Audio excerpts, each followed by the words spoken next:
गाड़ी रोको। कहाँ भाई? गाड़ी के ध्यान रखिए। अरे गाड़ी यहाँ काहे रुकवाइलू? अरे चलो बाजार के अंदर। काहे? अरे वो दोनों चट्टा बाजार में गईले, आज वो दोनों हमरा हाथ से ना बाजी।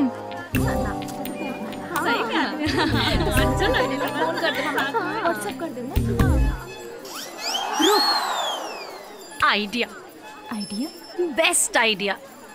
आज ई मार्केट में ई दोनों चट्टा खलास। का करबू? तू बस देखत जा। चल।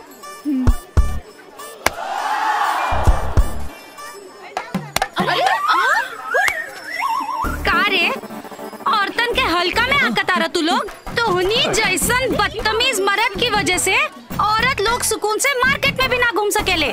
बस में, बस स्टॉप, रेलवे स्टेशन पे, ट्रेन में, पार्क में, सड़क पे, जहाँ देखो तोहनी के मर्द जात औरतन के परेशान करेले और मौका मिलना पर किडनैप करके फिर रेप कर देवेले। हमनी के तो के फीस लागत नहीं यार। अरे रुक जा। का भइल? ये इतना डांट रहल बाड़ू? का भइला मतलब? अरे एकनी के तोहनी के पिछवाड़ा पर मरले हम। हमनी के पिछवाड़ा पे? ना त?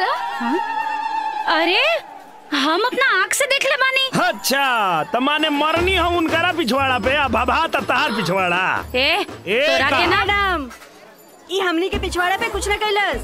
तू काहे बे मतलब के हल्ला कर रहल बाड़ू? जायदा ना, चेहरा तो देखा कितना सीधा है। एजा कुछ नहीं के भाई, जा लोग जाके अपन काम करा। सुनला ना, जा चलो जा। एक्सक्यूज मी मैम, इनका टच कैला तो तहरा के क्या प्रॉब्लम हो गई? एकरा के टच ना किलस ना, ऐसे प्रॉब्लम हो रहा है।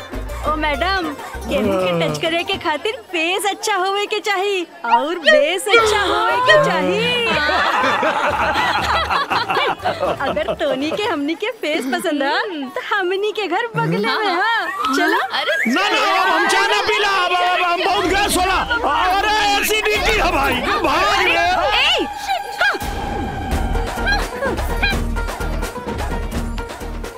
कैसन औरतन है यार?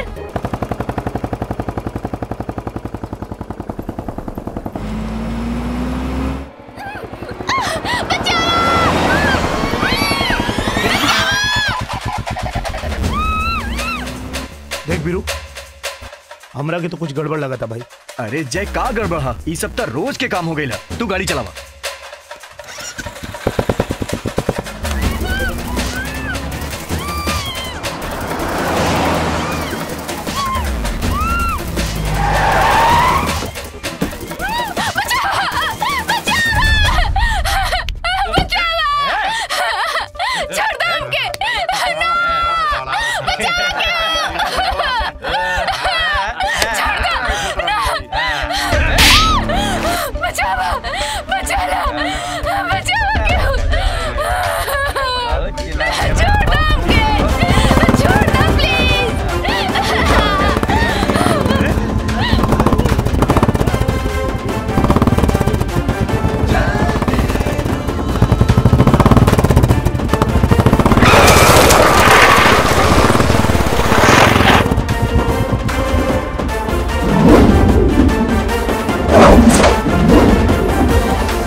के बारे तू लोग? इज्जत लूटे वाला के गुंडा और इज्जत बचावे वाला हीरो।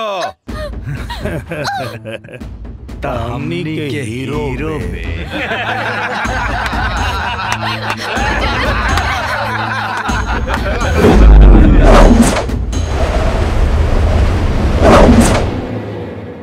लड़की के लेके आ रहे।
माफ करता हमरा के गलती हो गई।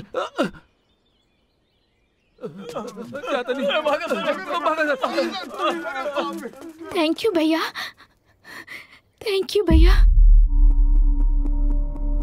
माँ, माँ, काबिल संजना, काबिल, कुछ तो बोल बेटा, बोल ना। ये जी सुना था नहीं? हाँ। काबिल बेटी। पापा। कहाँ भाई लेकर रखे? कहाँ भाई बेटी? अरे कुछ ना भैला, टेंशन लेवे कोनो बात नहीं के। आप लोग क्या हैं? पापा, जैसे हम कॉलेज से बाहर निकलनी है वैसे ही 4 गुंडा लोग हमरा के किडनैप कर ले रहलन। ये दोनों जन हमर जान बचौलन है। ना तो ना जाने आज हमारे साथे का होई, हमारी जिंदगी नाश हो जाई। कुछ भइल त ना बहन, रोवा मत, एगो बुरा सपना समझ के भूल जा। मैडम संभाले इनका के। आवा बेटी, आवा। ले जान के। चलो। थैंक यू वेरी मच। अरे मिस्टर जय वीरू, आप लोगों का किस तरह से शुक्रिया अदा करी समझने क्या होता। आप लोगों के जितना भी थैंक यू कहीं कम हा। अरे साहब, आपके बेटी बाड़ी तो हमनी के भी तो बहन भैली, अब बहन खातिर इतना तो करे के पड़ी ना। समाज में आप जैसा अच्छा लोग हा, यही खातिर तई देश में बहन बेटी सुरक्षित है। ई का साहब, रउआ जज होके भी ऐसा बात कर रहल बानी? जज, अदालत में हम लोग मुजरिम के, रेपिस्ट के, मर्डरर्स के सजा देते हैं और ये लोग पैसा के बल पर, पॉलिटिशियन के बल पर बाहर छूट जालन और ये मुजरिम हम जैसन से बाहर निकलकर बदला लेवेलन जैसे आज हो गई। एनीवे, आज तो दोनों के वजह से एगो लड़की की इज्जत बच गई। I am proud of you. Thank you sir. Thank you sir. हाँ, हमार गाड़ी। Stop stop stop stop. ईगो, आता हूं।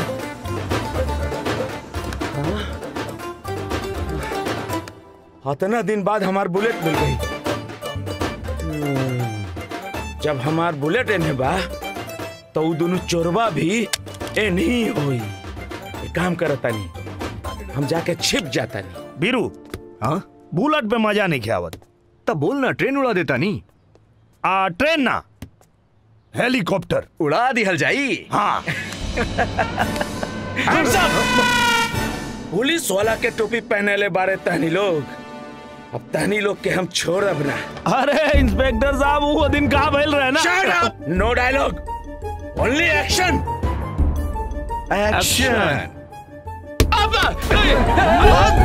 किधर गए? अरे किधर भागले? अरे गोली मार दे, कहता नहीं लोग गोली मार दे। अरे समझत काहे नहीं के?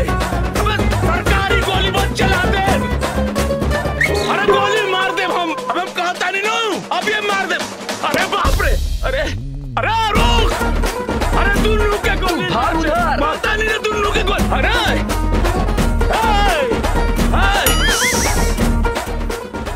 यह बेसी खतरनाक रहे, पहले अकेले के पकड़े के पड़ी।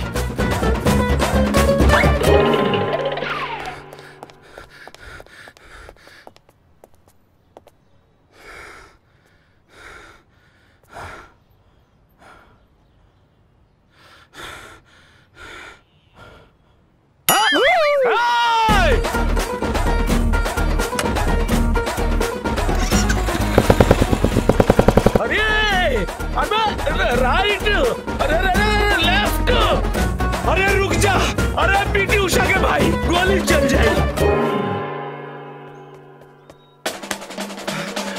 हाँ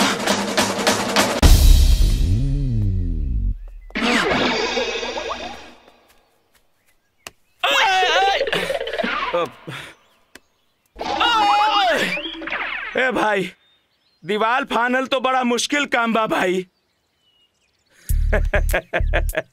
वो तो चोर रहे दीवार फांद गई। अरे हम तो पुलिस वाला बानी भाई, हम काहे खातिर दीवार फांदी? हम तो मेन गेट से न जाए। सलाम साहब। नमस्ते बाद में, पहले दरवाजा खोलता अंदर के तलाशी लेगा। काहे साहब? चीटर से भी बड़का चीटर, चोर से भी बड़का चोर अंदर न घुस गई बा। हम ऐसे बानी केहू अंदर ना गई। बेवकूफ, चोर तहरा बता के अंदर जाई, दीवार कूद के अंदर गई बा, बुझले? हाँ अंदर तो केहू नहीं खे। अंदर केहू नहीं खे, ये तो बहुत बड़ा खतरा बा। काहे कि चोरवा घर के सामान के तक छोड़ दी, अब पूरा घर में बेच दी। जल्दी खोल, जल्दी खोल। I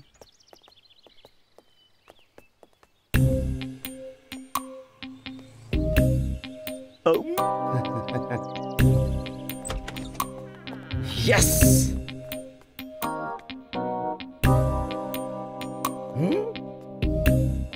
follow. हे